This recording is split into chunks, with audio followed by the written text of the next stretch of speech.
Okay, so this week we're excited to have Professor Dr. Chris Wendl of I Humboldt hate you. University. He's going to be telling us about the obstruction bundle in ECH. So let me remind you, I think it's been mentioned in one of the previous talks, though I no longer remember which one. But I'll remind you what the problem is that we want to study. We heard last week about the asymptotic operator from Leo, which is its preparation for the actual contents of the Hutchings-Taubes papers, and I'm going to get into some amount of serious stuff in the Hutchings-Taubes papers today. So let me remind you what the goal of those papers actually is. In a nutshell, it's to prove that d squared equals 0 in ECH. But to illustrate what's involved in that, I'm going to draw a picture. So as in all Floer type theories, you imagine this scenario where you have a one parameter family of index 2 solutions to some equation, in this case, holomorphic curves in its symplectization. Let's say these are elements of a moduli space that we call MJ alpha B because they're J holomorphic. In R cross M, that's the symplectization of some contact 3 manifold. Alpha is a shorthand notation for the totality of the positive Rabe orbits. Beta is the totality of the negative Rabe orbits. And let's call this a sequence of curves called C sub k. And they can degenerate in various ways, but one of the main results of a paper of Michael's from quite a long time ago now called the index inequality something something. That's one of the foundational papers of ECH, is under suitable assumptions, so one has to say a bit more than just these are index 2 curves, they're also embedded curves that satisfy an extra condition involving the ECH index, which I will not talk about. But they are compact up to breaking of a very particular type. And it's just one step more complicated than what happens in the simplest versions of Floer homology. So you get a broken curve that has two interesting levels, namely two index 1 curves. And let's draw it with, let's say, 5 negative ends of this top level curve. I'll call that C plus. Its index is 1. And there's another index 1 curve that I'm going to call C minus. But what you'll notice is that the Rabe orbits do not precisely match where they're supposed to be breaking. So what happens instead is you have some collection of Rabe orbits at the negative ends of C plus. Let's call them gamma 1, and I'm going to say 3 copies of gamma 1, and then 2 other orbits, gamma 2 and gamma 3. And I could also have gamma 2 and gamma 3 as positive ends of C minus, but instead of 3 copies of gamma 1, I'll just get one end going to a triple cover of gamma 1. So that's not quite the kind of matching condition you want if you're hoping to prove some simple Floer type relation in which these two things can be glued together. Therefore, the set of broken curves is interpreted as the boundary of a one-dimensional moduli space, implying d squared equals 0. What's happening instead is there's something in between those two levels, which has an interesting structure.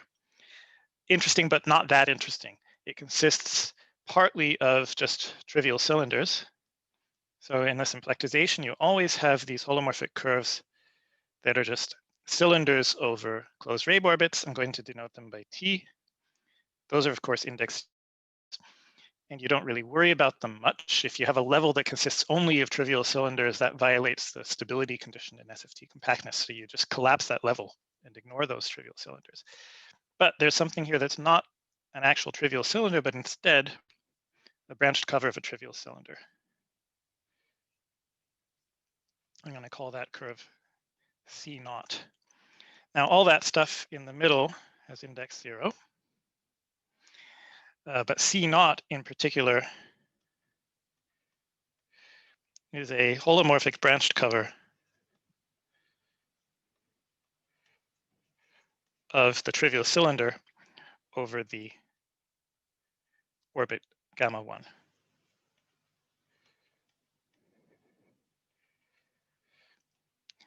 And the way I set it up with these 3 copies of the orbit gamma 1 upstairs and a triple cover downstairs, that has to be a 3-to-1 branched cover. And there's all sorts of other scenarios of that kind that can happen. And what Michael proved in this index inequality paper was that for the index 2 curves that he's interested in ECH, that's the only kind of breaking you can have besides actual compactness of a sequence. But there was an enigmatic remark in that paper saying that because of these extra branch covers of trivial cylinders in the middle, the gluing theory of ECH is interesting. So obstruction bundle gluing was then designed as the tool to explain the interesting part. And here's the question that we need to ask or answer. Exactly how many one-parameter families of index 2 curves, I should say modulo the R action, so that there really are one-parameter families, not two-parameter families. How many of them exist that are then degenerating, that have ends degenerating to such a configuration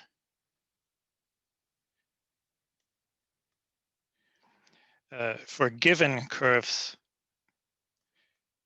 C plus and minus, but the middle curve can be arbitrary. So the branched cover of trivial cylinder is something that we're allowed to choose freely here because that doesn't carry interesting data exactly. C plus and C minus are curves that are counted by the ECH differential. We just need to understand in what sense broken curves of this sort are the boundary of a moduli space.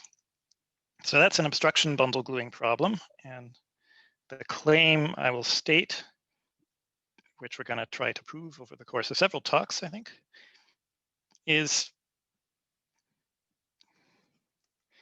there exists a pre-gluing map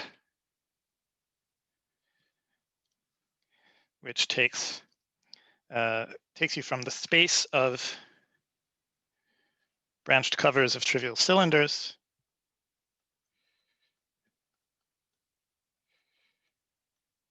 so at least in this particular situation, times a pair of gluing parameters, because you need a gluing parameter for each break between levels. Let's call those two, well, they live in intervals that are neighborhoods of infinity. Where this domain here, this space of branched covers is in fact a manifold, which we're going to call curly M. And the pre-gluing map, let's call it GLA for gluing, sends you to not necessarily holomorphic curves, but maps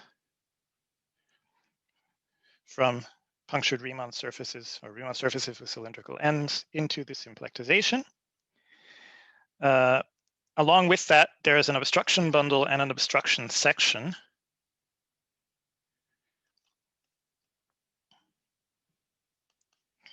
So I will, since I'm also incapable of writing in Frakturschrift, that's what my obstruction section looks like.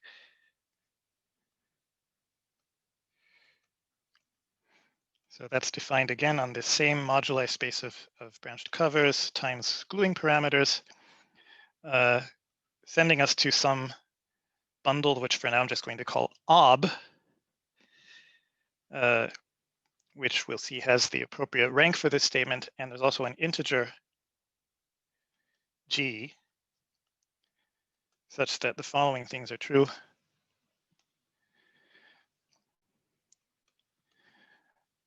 First, the image of this pre-gluing map on any given branched cover and a pair of gluing parameters R1, R2 is an actual J-holomorphic curve if and only if the obstruction section vanishes at that point. So that's just an example of the kind of setup we've seen already in the simple case of Morse flow on this for circle valued Morse functions. Second, for all choices of the gluing parameters sufficiently large, sufficiently close to infinity, one can say how many zeros of the obstruction section there are with those fixed gluing parameters. So there's a sensible count of the number of branched covers for which the obstruction section vanishes.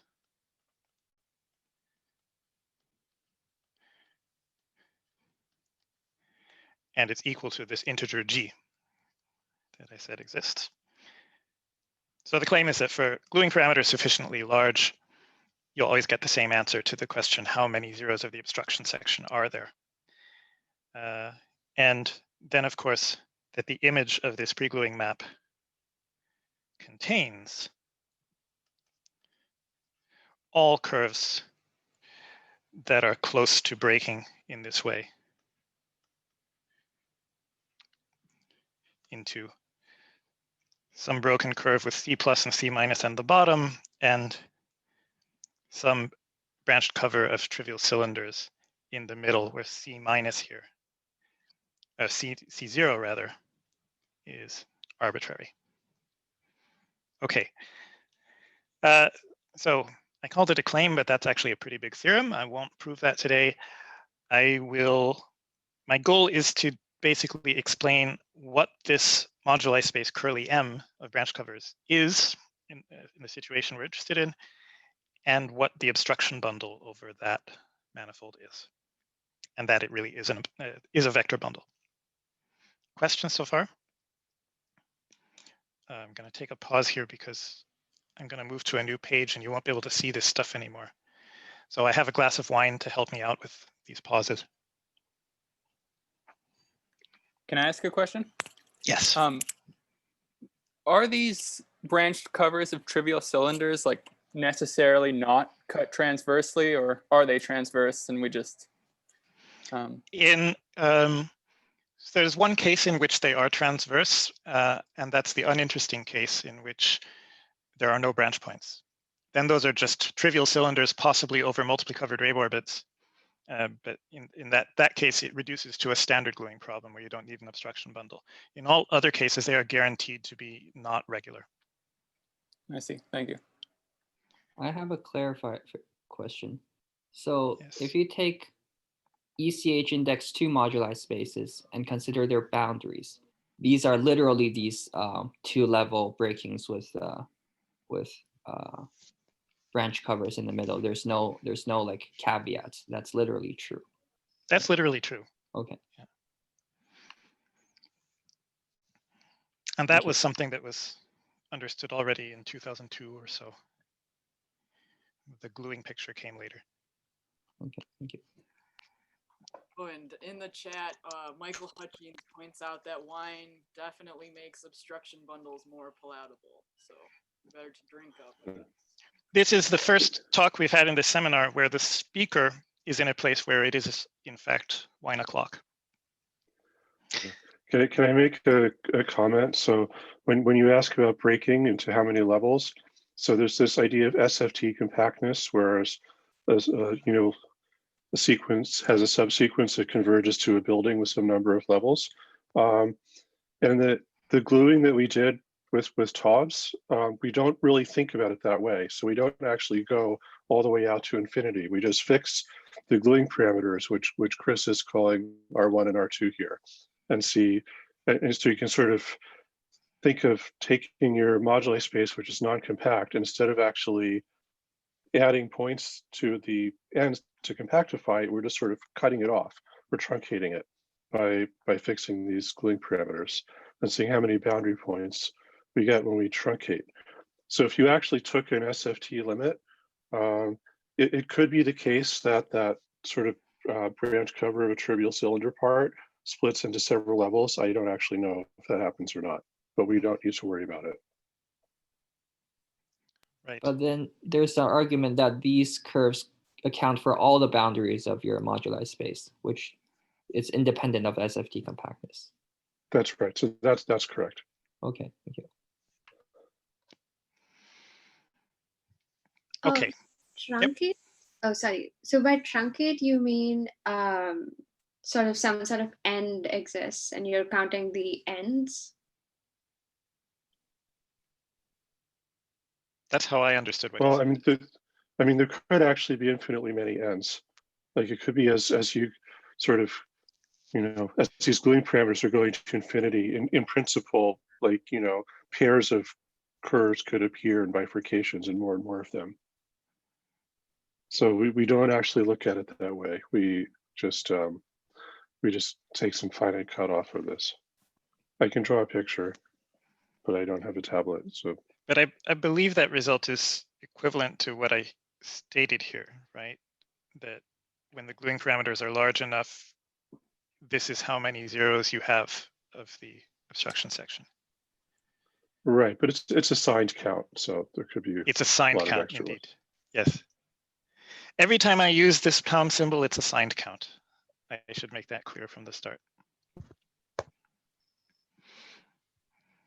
Okay, so to continue, I'm gonna have to say some things about, actually, I realize I might as well just continue on the same page since I got used to uploading my notes to a website when I was teaching, but I don't have to do that here because I'm being videoed. So I don't care how much it compresses the PDF file at the end of the day. I'm just going to continue on the same page. All right, I need to talk a little about Conley-Sander indices.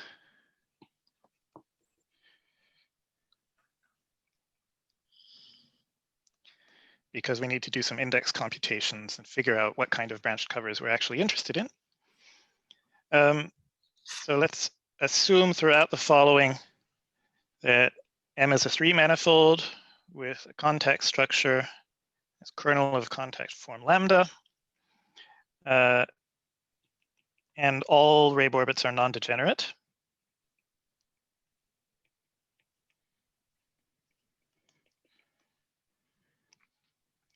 The generic condition. I'll generally write Rabe orbits as parameterizations, so maps from S1 to M, which right, that doesn't pay attention to the periods of the orbits. You have to multiply by the period in the parameterization in order to get an actual map from S1 to M. And of course, this can also be multiply covered. So each orbit has multiple covers. I'll denote by gamma to the K, which is parameterized by the map from T to gamma of KT. So when I say all orbits are non-degenerate, I mean really all the orbits, including the multiple covers like those. And let me remind you about the asymptotic operator. I'm going to try to use similar notation to what Hutchings-Taubes uses. But here I have to deviate from what the paper says in order to stay consistent with what Leo said last week, in addition to what I believe in my heart is right. So I'm putting a minus sign there in front of J times some symplectic connection, symplectic with respect to d lambda. And in spite of what I said last week about conventions in Floer homology versus SFT, I found out to my horror this week that the Hutchings-Taubes papers use the Floer homology convention instead of the SFT convention. So they don't have this minus sign. Some other papers of Michael's do have the minus sign, and let's not interrogate him about why. But I would get in big trouble at some point if I tried to remove that minus sign, because then positive eigenvalues would become negative eigenvalues, and I really need to care about which is which. So this is a convention that's at least consistent with the notion of the asymptotic operator being a Hessian of the contact action functional, and also with what the papers by Hofer, Vysotsky, Zander do, which I need to refer to a few times today. So anyway, this is our asymptotic operator, which let's think of that as a linear map from the space of sections of the contact bundle along gamma to itself. It's a differential operator of order 1, so you can extend that to suitable Sobolev spaces. And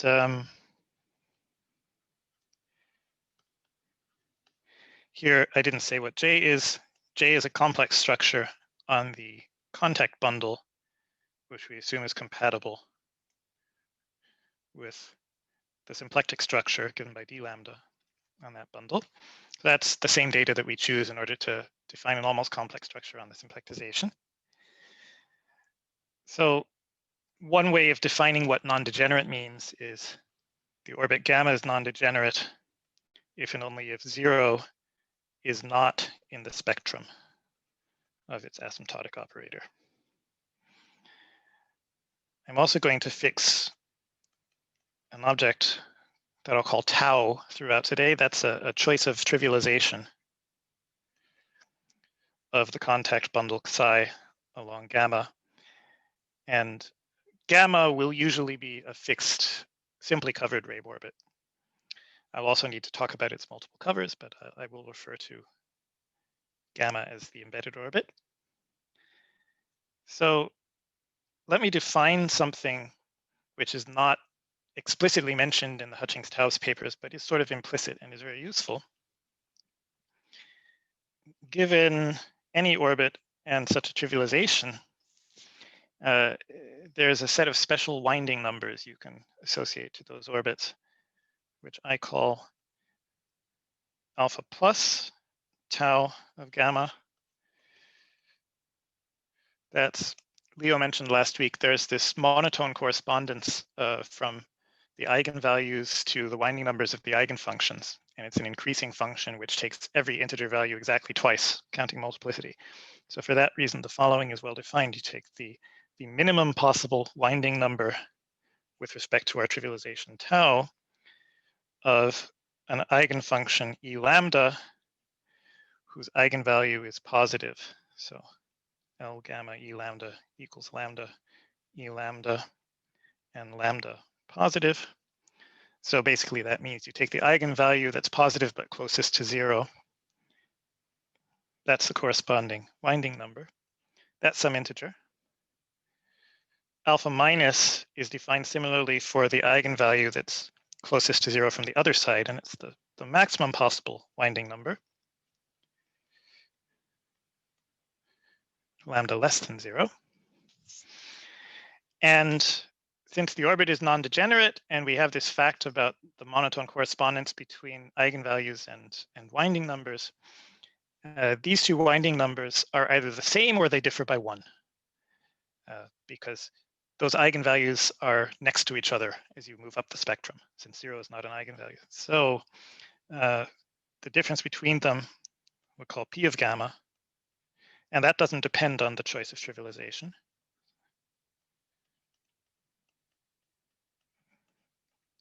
That number is either 0 or 1, and that's called the parity of the Rabe orbit for reasons that'll be clear in a moment.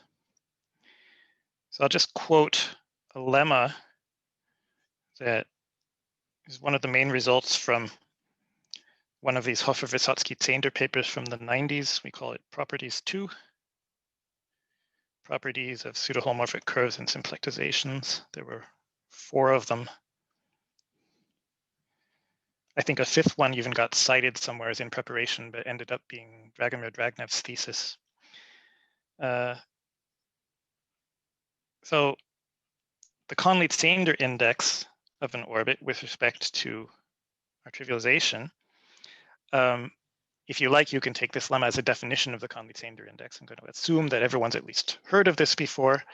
And the most useful definition for our purposes today that I could give you is the following formula, that the Conley-Zander index is 2 times alpha minus plus the parity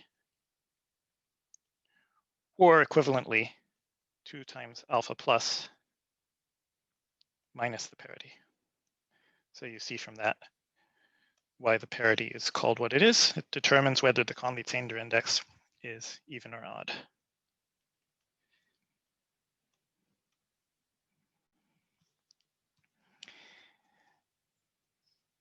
One more lemma I'm going to state that we need to know about for computing indices is what happens to this Conley-Tander index under iterations of Rabe orbits.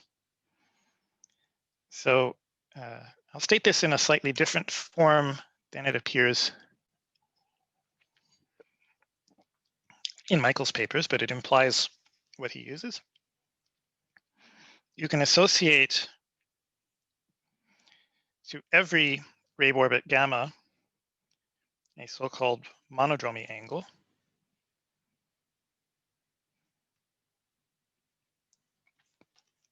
which I'll denote by usually just by theta, but it actually depends on the orbit as well as the trivialization. So sometimes I'll say theta tau of gamma to be precise.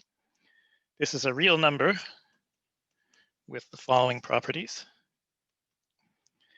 First, it behaves in a very simple way with respect to multiple covers. Theta tau of the k-fold cover of gamma is just k times theta tau of gamma. Second, you can compute these special winding numbers alpha minus alpha plus from theta. Alpha minus tau of gamma is the floor of theta tau of gamma.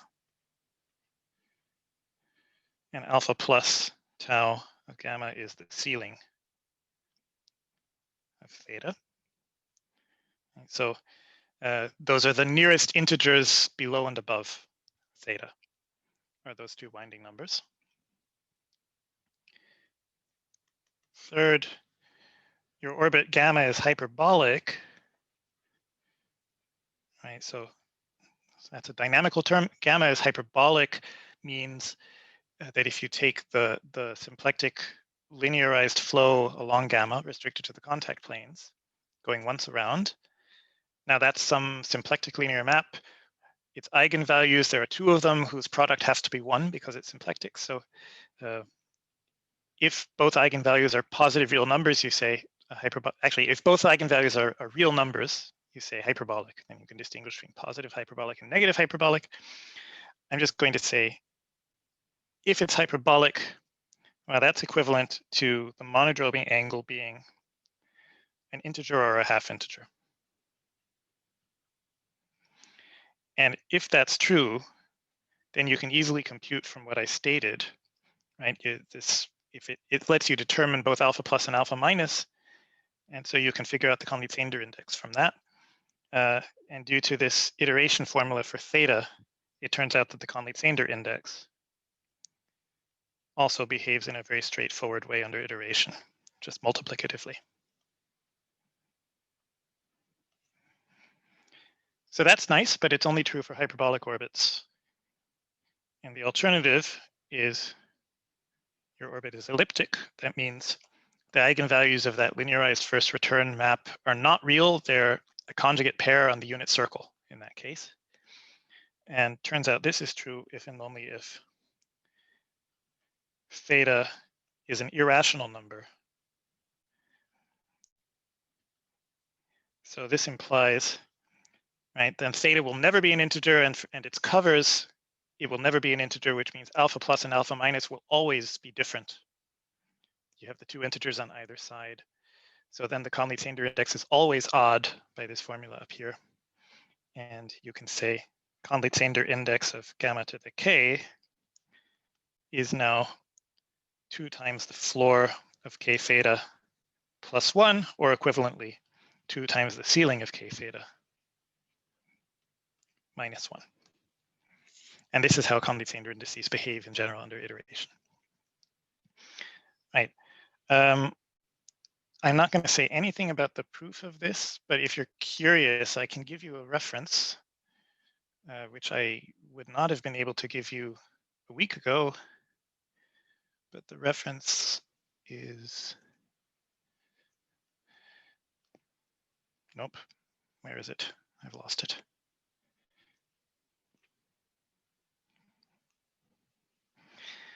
There's a new update of my SFT lecture notes, which is not on the archive yet, but is available on the web and has this extra section on elliptic and hyperbolic orbits at the end of lecture 3. So I'll just type the link into the chat, and then you have that if you want to look up proofs of things like what I've just told you. If you do read it and you find typos, please let me know. Okay. Where am I now?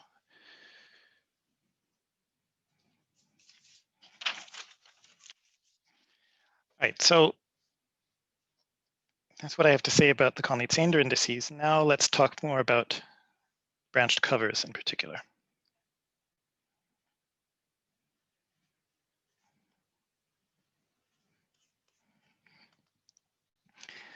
So let's denote by V a trivial cylinder. So that's a map from R cross S1 to the symplectization of M over an embedded orbit gamma. And consider the composition of that trivial cylinder with some map pi. We'll call the composition U. So pi is going to be a holomorphic branched cover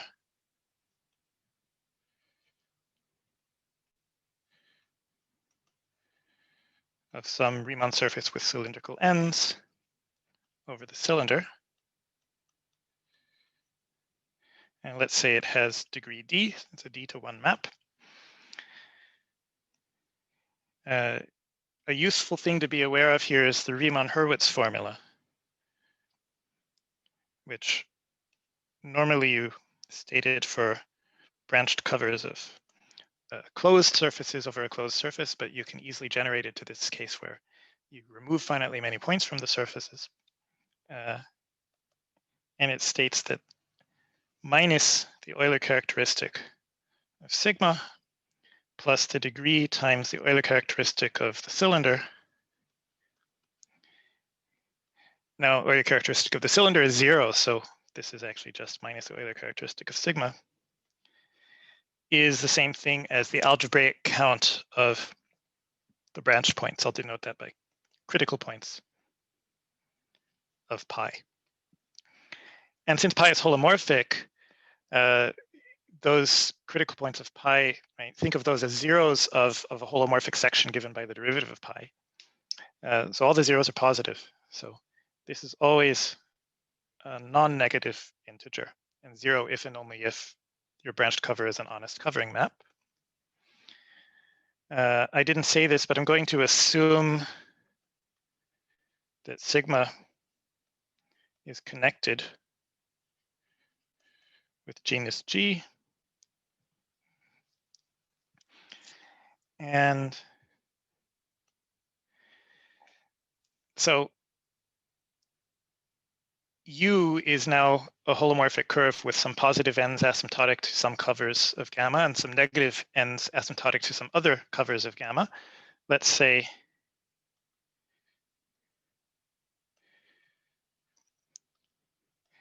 we have positive ends at the AI-fold cover of gamma for I equals 1 to n plus, at least one of those, and negative ends. I'm also going to denote those covering multiplicities by AI, but make I negative for the negative ends, going from -1 to minus n minus. And if you think about the structure of a branched cover, you realize that the sum of all those multiplicities at the positive ends has to equal the degree of the cover, and similarly at the negative ends. So sum from 1 to n plus of AI, and the sum of A minus I for the negative ends, that always equals D. 1 second, I think I'm being toddler bombed.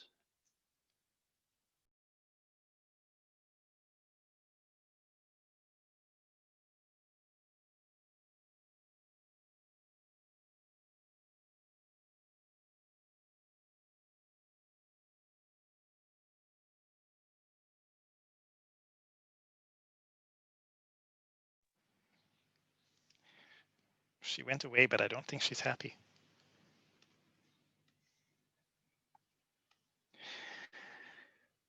Okay, so now we have this D-fold branched cover of a trivial cylinder. What's its index? We'll write down the standard index formula from SFT. That is, if we're working in dimension 2n, n minus 3 times Euler characteristic of sigma. Here, of course, we're in symplectization of a 3 manifold, so n equals 2. Plus, there's always a relative first Chern number term for the pullback of the tangent bundle. But this term is particularly simple in our situation because this is a branched cover of a trivial cylinder. We've fixed a trivialization along the orbit, and we're using the same trivialization at the positive ends and the negative ends. So the bundle we're talking about with respect to that asymptotic trivialization is just trivial. This C1 term is 0. That'll be true for every other relative C1 term I have occasion to mention today.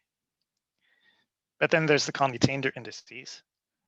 And this part gets a bit complicated because you've got various multiple covers of the same orbit appearing.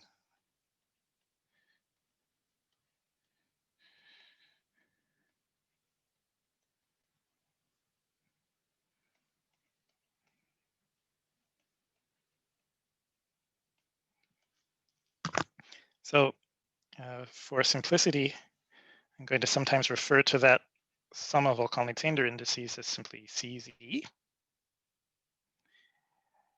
And now I need to distinguish between the hyperbolic and elliptic cases because things work out rather differently. Now, the hyperbolic case is quite easy to work with.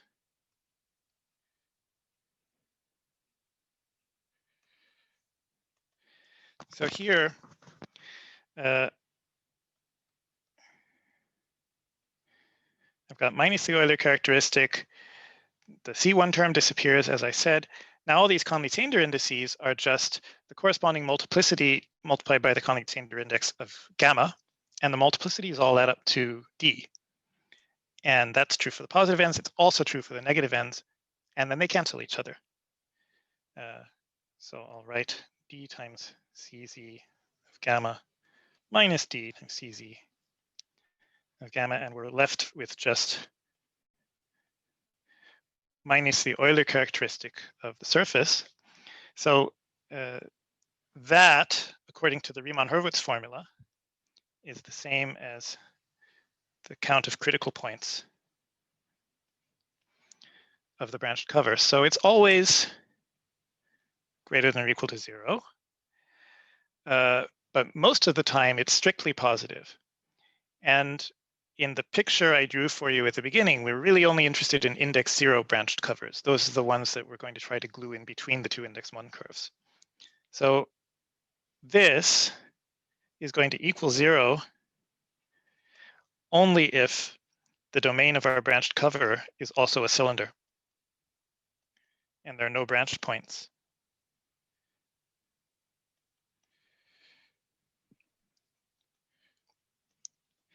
Which is another way of saying U is another trivial cylinder. Question. Yeah. So do you know in this case that the linearized operator is actually surjective if there are branch points? Okay. If there are no branch points. But if there are branch points, it still has positive index. Do you know if it's surjective in that case? I know that it's not surjective. Okay, I see. Thank you. Wait a minute. Do I know that? Let me back up from that statement. I have an instinct telling me it's not surjective, but I would have to sit down and think about it for a moment. I strongly suspect. Yeah. strongly suspect that it's not. I'd have to think about it. Okay. So I'm just going to call this case uninteresting and ignore it for the rest of the seminar. Because if all you have is a trivial cylinder with no branch points, then we already know how to glue that. So let's look at the case where gamma is elliptic.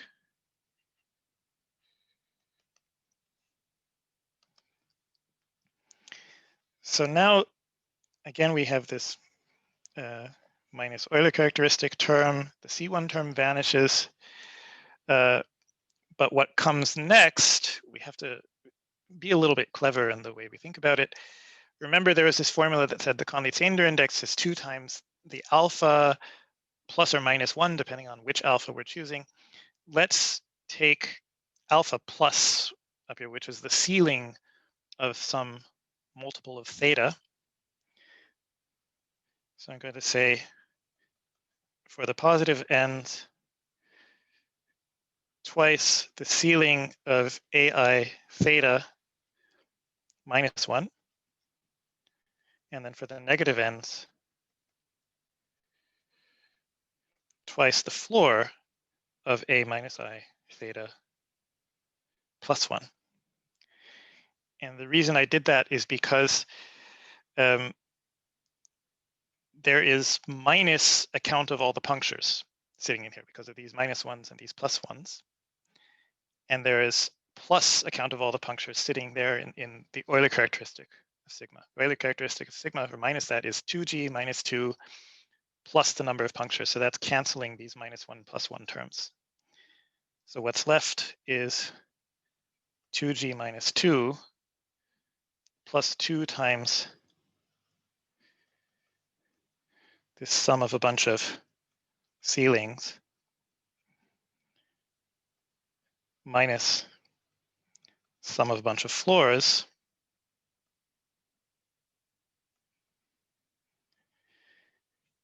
and another useful observation now is these if you sum all these ceilings, you always get something greater than or equal to the ceiling of the sum of those individual terms, which is d times theta. And if you sum these floors, you'll get something less than or equal to the floor of the sum of those individual terms, which is also d times theta. And this ceiling minus this floor can differ by at most, well, they'll differ by exactly 1 in this situation because we know that d theta is not an integer for an elliptic orbit. So that term then cancels this minus 2 over here. And we're left with something that says the index is at least 2g, which means this is going to equal 0 if and only if g equals 0 and also this sum of ceilings minus sum of floors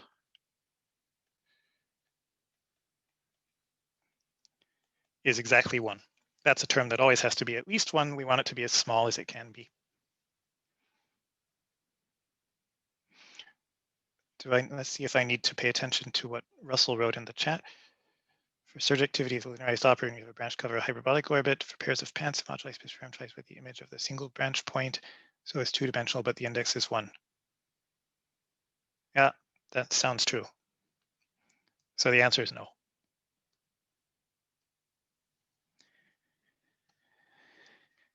Good.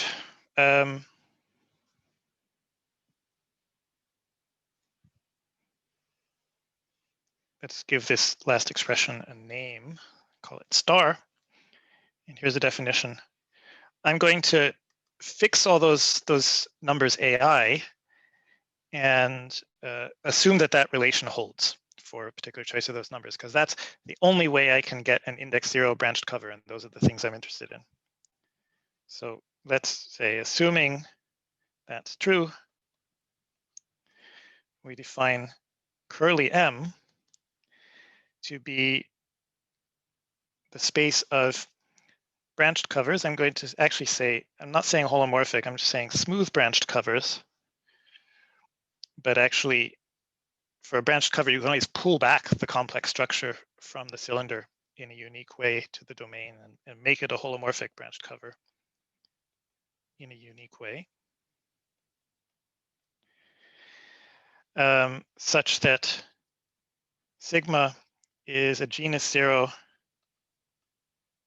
surface with cylindrical ends.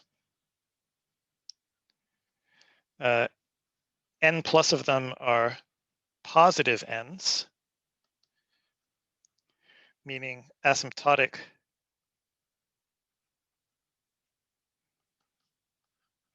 to plus infinity times S1 on the cylinder with multiplicities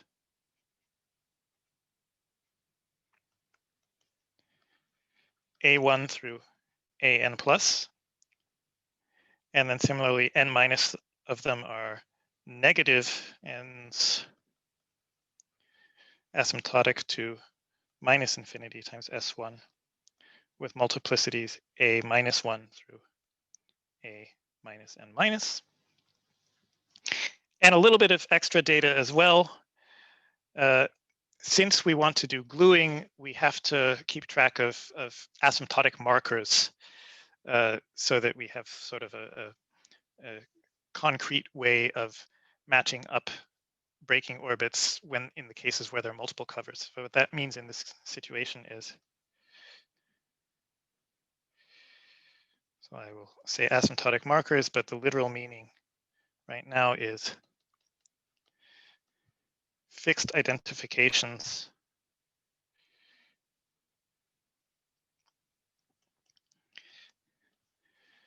of the positive / negative ends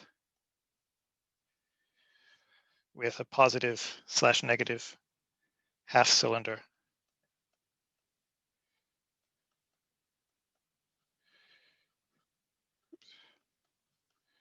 Respectively. So that's the set of objects in M. We're dividing it then by an equivalence relation defined by reparameterization respecting the asymptotic markers. In other words, reparameterizations that are the identity on those cylindrical ends with those chosen coordinates.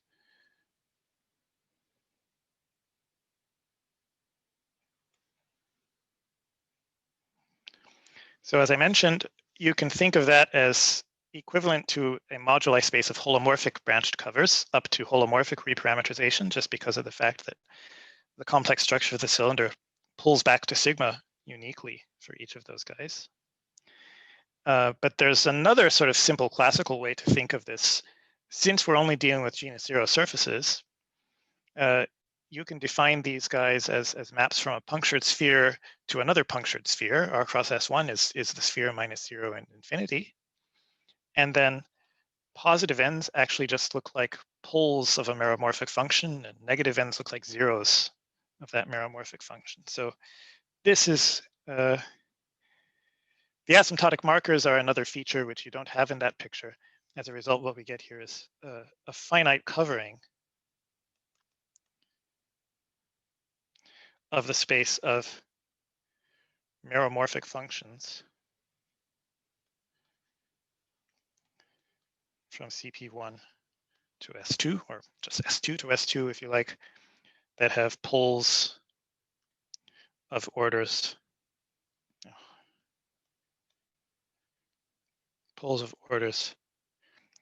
A1 to up to AN plus, and zeros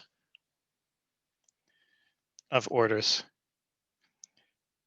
A minus 1 up to A minus N minus. And it's not too hard to convince yourself that space of functions is naturally a manifold. You can write them all down by specifying where the poles are and where the zeros are. So that's N minus plus N plus complex parameters. And then, of course, you can multiply the resulting expression by a complex number. That's one more parameter.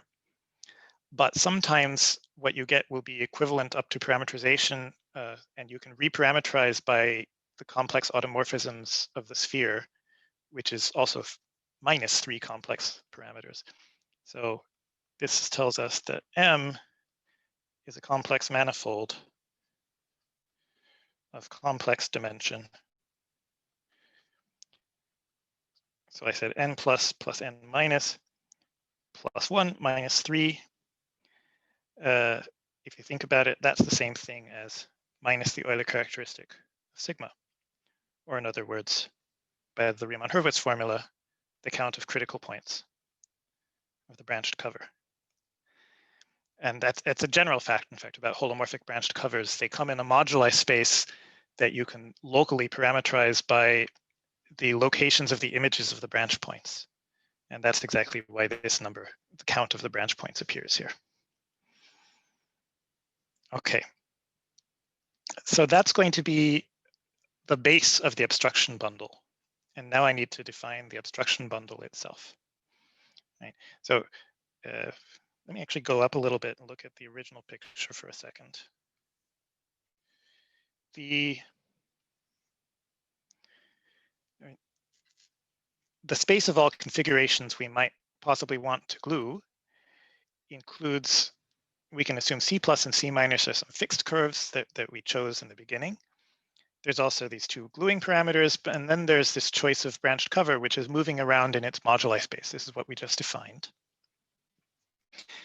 The obstruction bundle, if you set things up in the way that we've talked about in the last few weeks, is going to be something whose fiber is the co-kernel of a certain linear operator associated with each of these configurations. And that operator is basically, it's the natural deformation operator, let's say it's the direct sum of the natural deformation operator for each of these curves.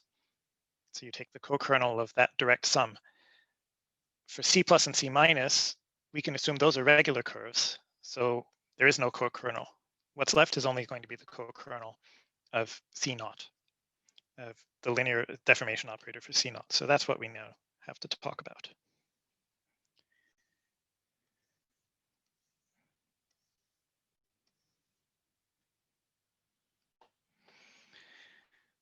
Okay.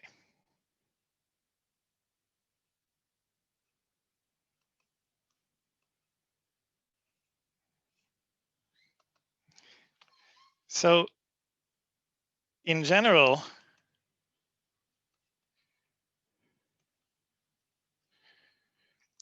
if U is just any J holomorphic curve, not necessarily the particular branched cover we talked about, you can associate to this something called the normal Cauchy-Riemann operator,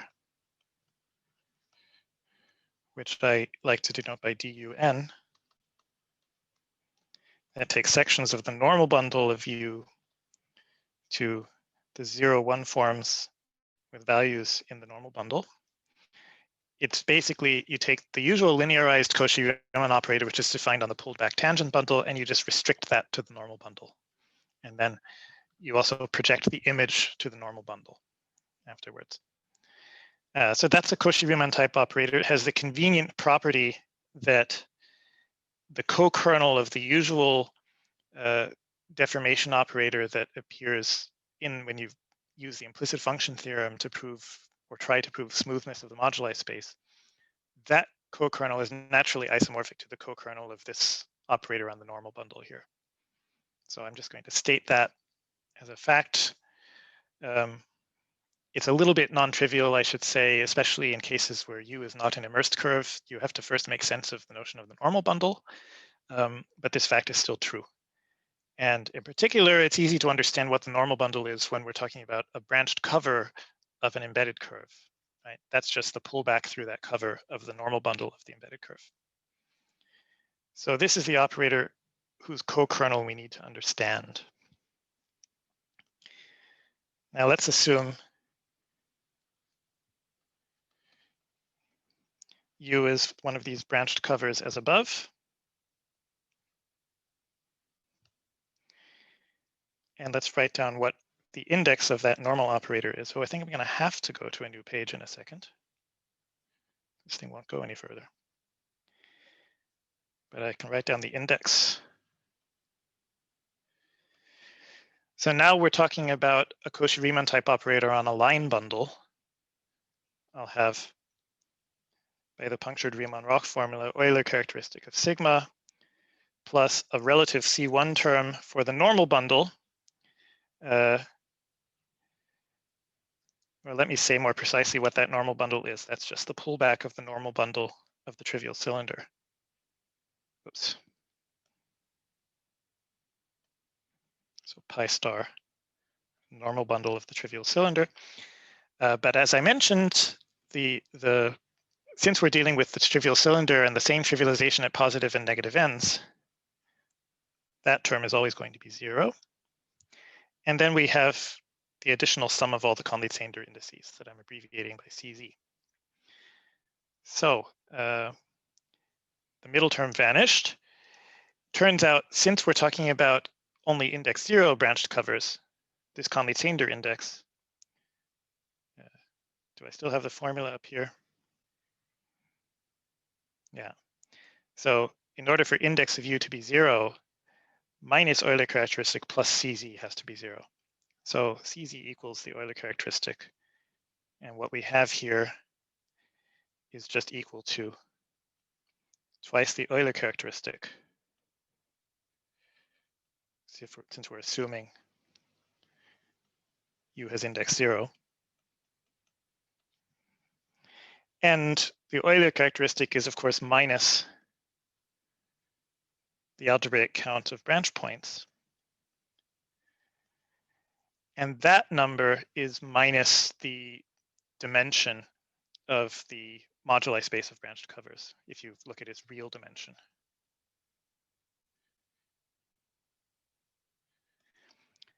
So that's kind of good news, because that means if this operator is injective, its co-kernel is going to have dimension minus this, which is can be the same as the dimension of the moduli space of branched covers. And that's exactly what we want. We want an obstruction bundle whose rank is the same as the dimension of the base on which it's defined. So let me go ahead to a new page. I realize I'm out of time.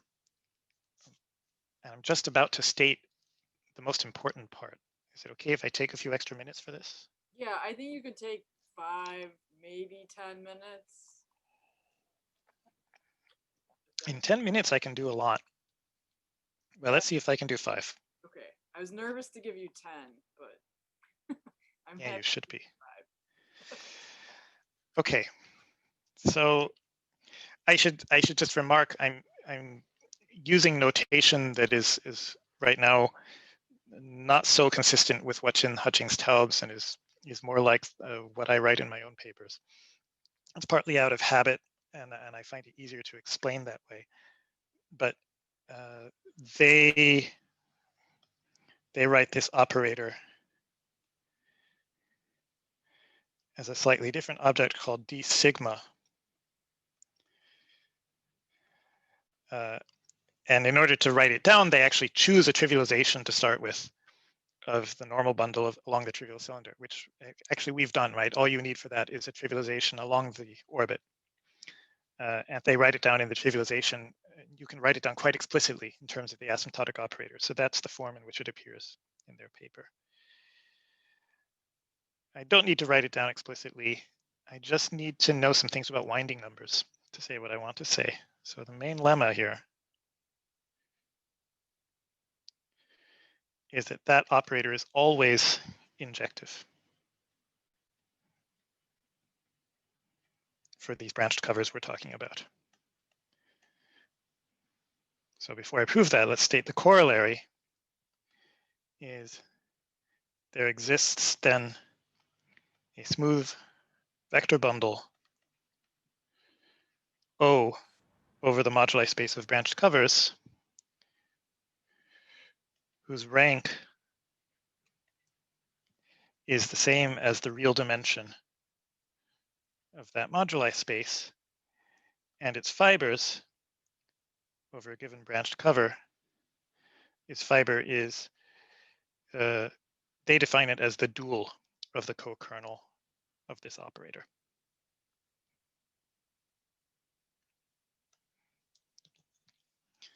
So why it's more convenient to say the dual instead of the co-kernel itself is a detail I don't remember from having looked at this before, but I'm sure we'll find out sooner or later. Right, so let's prove this lemma. And then we'll have a well-defined obstruction bundle.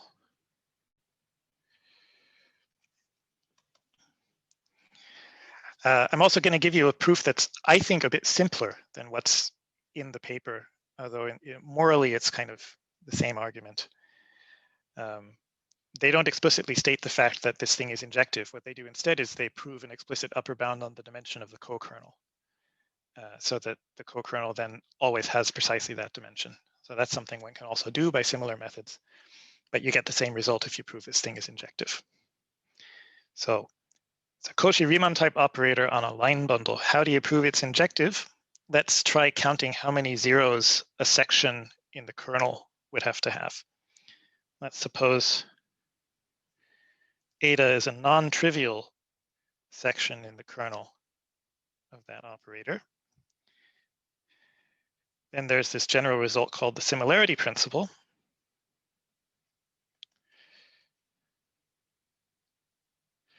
Which tells you that just like a complex valued holomorphic function, the zeros of that section are isolated and they always count positively. So if there are any, then the algebraic count of zeros will be positive, and in general, it's got to be greater than or equal to 0 if there's any non-trivial section. So we need, in order to make use of that, we need to know a bit about the asymptotic behavior on the ends of such sections.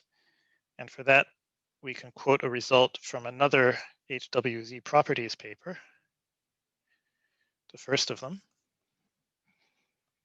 which I think Leo also mentioned last week a little bit, which is that in coordinates,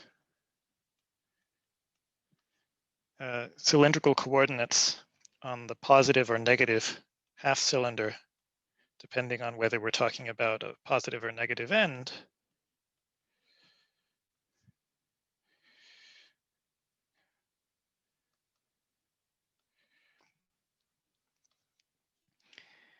eta as a function of those cylindrical coordinates satisfies a formula that looks like an exponential decay times an eigenfunction times a remainder term. So here,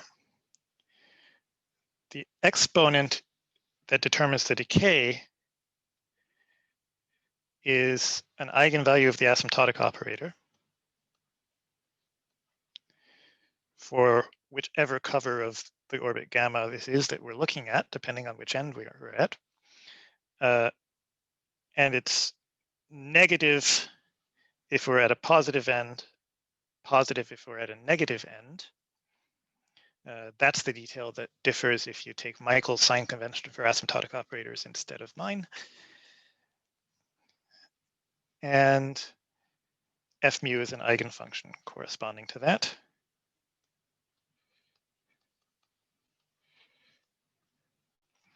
And this remainder term, all we need to know is that that goes to 0 as s goes out to infinity. So in particular, for s close to infinity, there's a well-defined winding number if you just restrict to loops with constant s.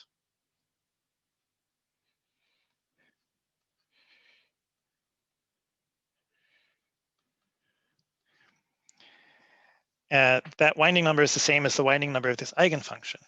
Now remember, the winding numbers of the eigenfunctions depend monotonically on the eigenvalues. So if we're at a positive end, the largest value that winding number could possibly have is this number alpha minus.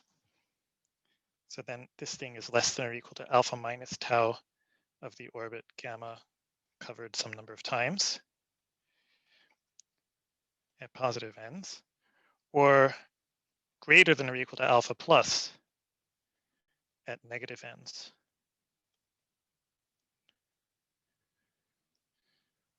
Right, so one of those two things always. Now, what implication does that have for the total number of zeros? The algebraic count of zeros is also related to the relative first Chern number of this complex line bundle with respect to our asymptotic trivialization. So by definition, the relative first Chern number is the answer to the question, if you choose a generic section that looks like a non-zero constant in that trivialization near infinity, then how many zeros does it have counted with signs?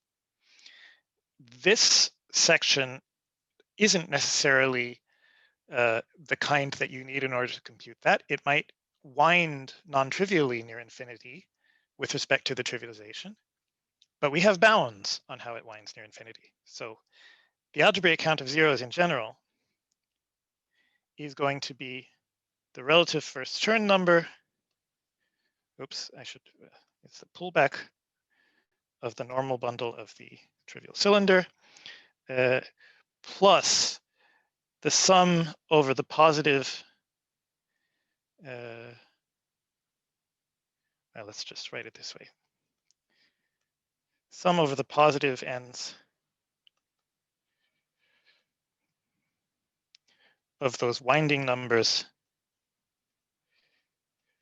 for eta near infinity, minus, because of orientation distinctions, the sum over the negative ends of corresponding winding numbers. And since I have those bounds here, for the usual reasons, since we're dealing with covers of a trivial cylinder, the C1 term is 0. This whole thing is less than or equal to the sum over all the orbits at the positive ends of the alpha minus terms, minus the sum for the negative ends of the alpha plus terms.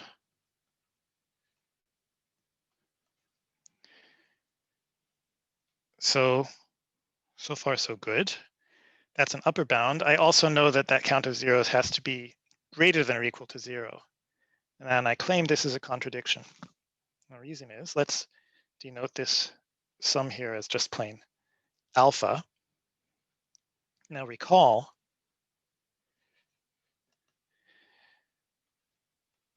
our curve U has index 0. And the index formula says that's the same as minus the Euler characteristic of its domain plus this sum of a bunch of Conley-Zander indices. Now, those Conley-Zander indices are related to the alphas. Namely, we have the sum for the positive ends of, let's write it in terms of alpha minus at the positive ends, 2 alpha minus of the corresponding covers of gamma, plus 1 for each one, and then minus at the negative ends, 2 alpha plus,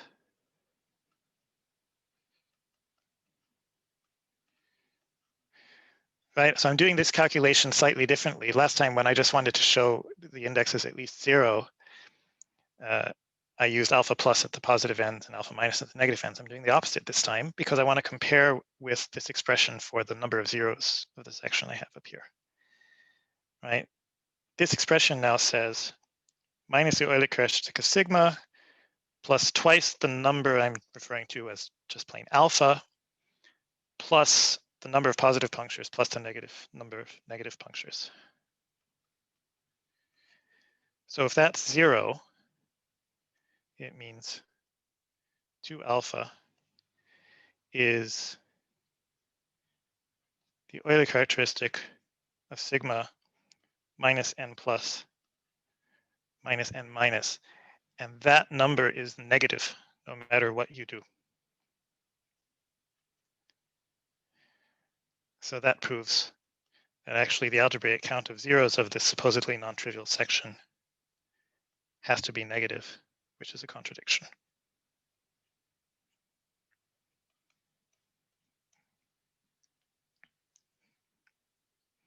Right, so for those who know about automatic transversality for holomorphic curves in dimension 4, it's exactly the same kind of argument you use to prove things like that in a slightly different context.